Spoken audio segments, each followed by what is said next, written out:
Will you please state your name? Good morning. I am Ann Bishop, Executive Director of Texas Public Employees Association, and we're an association that actually works to the benefit of taxpayers by having a good and competent workforce, and also support a workforce not only during their career but after they're retired. So we're here to support the ERS budget request, and there's a couple of items that I'd like to point out and emphasize. Of course, all the exceptional items are important, and we support the exceptional items, including the method of finance that is requested, but wanted to stress how important the LECOS fund as well as JRS2 is to get actuarially sound. These things hang over our heads for years, and the cost increases every time we don't address the issue. With the LECOS fund, it hasn't had a stable source of funding for a number of years. And let me explain.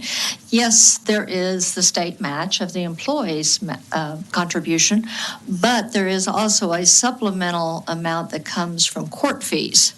And court fees goes up and down. And so if you don't have a stable amount of source of funds, then of course your fund is going to get in a situation where it isn't always making its normal cost as well as the actuarially sound contribution.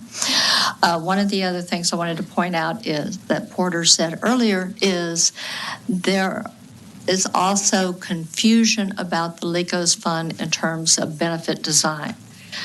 LECOS employees are ERS main fund retirees as well. So when the benefit design changed for that group in Senate Bill 321, it changed for LECOS as well. So just keep in mind when people are throwing out, oh, we need to do reform, there are things that people may have ideas about, but as far as the basic reform in 321, it applied to both groups.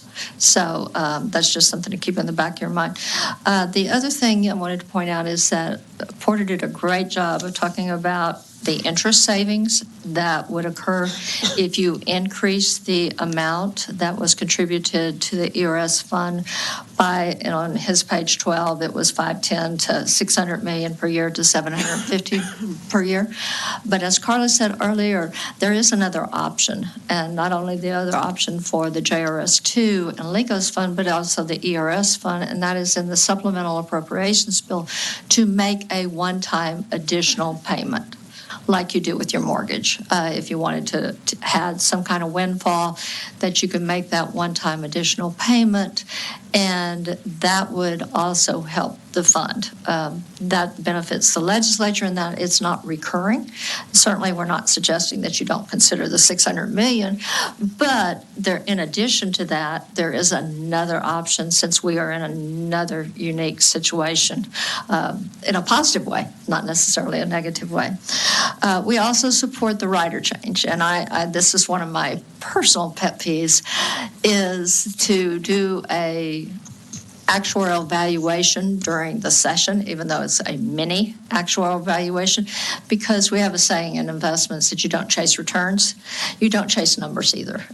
Those really numbers do not change that significantly from August 31st to the time you have to do the actuarial valuation in February. It takes a lot of effort, it takes a lot of time, and not only expense, you do pay for it.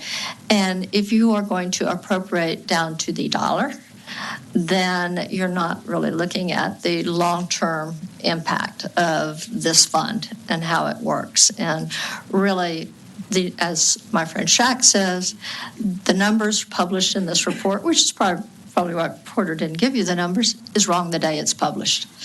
It just is, because one, they will update it as of August 31st. And two, it changes every month, and they monitor every month, and they will let you know. I promise you, they will let you know if they don't need enough money, as much money. It's always good to come with positive news instead of negative news. The other thing is I wanted to stress that the importance of insurance. Yes, there's 1 in 54 people, so that's over 500,000 Texans that are covered in the ERS plan, and that's unusual to have such a big, large group. I like to say that it is filling one of the football stadiums several times, even the largest stadium in Texas. It is several times over. So when you look around, think about all the people that you know may be covered in insurance and how important it is. Last but not least, as Carla said, we would like to talk about inflation and adjustment to the annuities and when and if it's appropriate. It's important to understand that in the ERS plan, the retirees have not seen an annuity increase since 2001.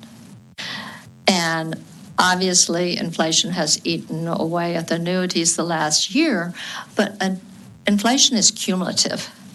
And as a result, the purchasing power is significantly less than it was in 2001. And I have that number somewhere. I didn't bring it with me. I apologize. But also, you have an opportunity to address this issue with the money available during the next session.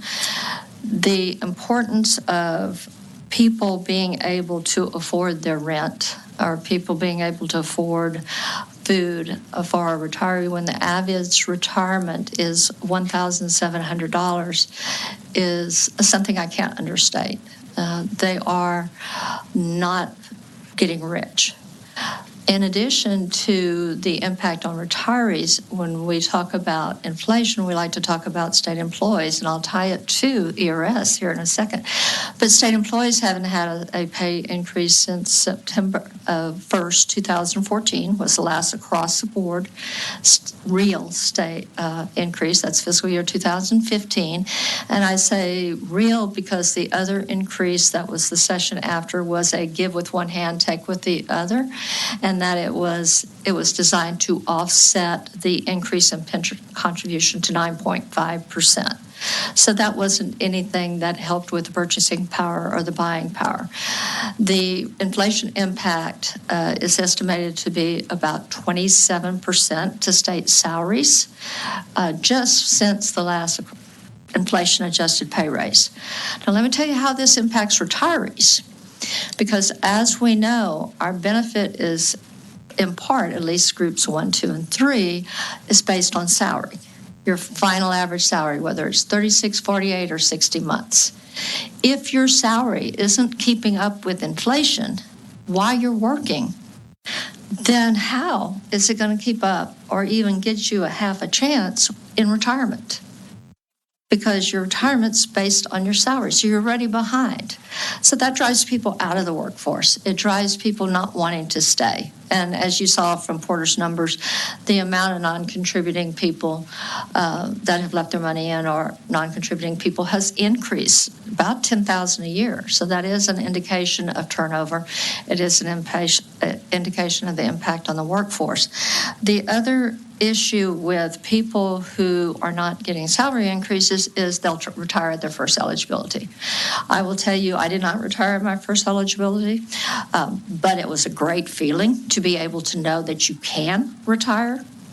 But if you are not giving increases and you're looking at retirement and you're not getting increases in retirement as well, you drive people out, you drive people to retire at their first eligibility, and they either go to work at the private sector or another governmental agency, or I've seen a trend, and it makes me a little nervous, frankly, that there is a retire-rehire trend in the agencies.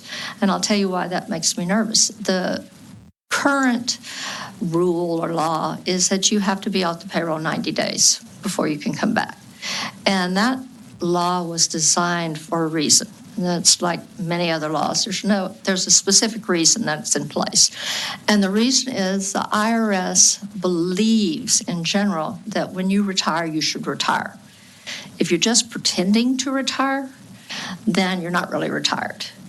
And actually, I'm probably the only one that had to do this, but when I was at ERS, we actually had to collect money back from people and cancel retirements because you can't have an agreement to come back to an agency when you retire. So the 90-day wait period was designed to prevent that situation. And it has fluctuated all across the board through the years. It's been a month, it's been 90 days, 6 months, but the bottom line is the purpose of retirement is to retire. And so that's a huge consideration.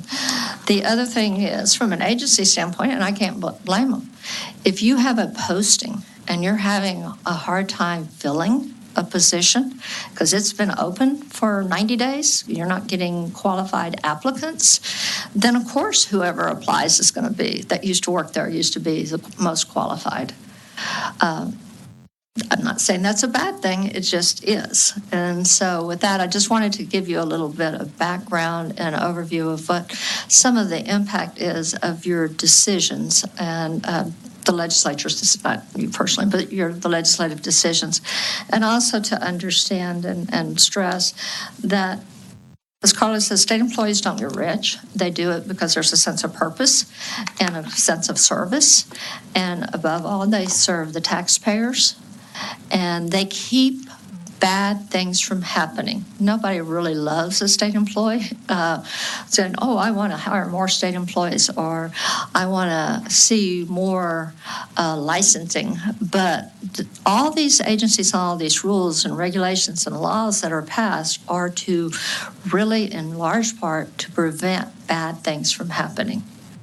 Whether it's licensing or potholes in the road or keeping people safe by having TDCJ workers or other workers, it's designed to keep bad things from happening. And the people that you call when those bad things do happen, whether it's a freeze or a hurricane, are state employees. So they leave their families and they leave their homes and they address emergency issues. So with that said, I'm happy to answer any questions. I appreciate your time, and we're here to be a resource anytime you need it. And thank you so much for your service. Thank you.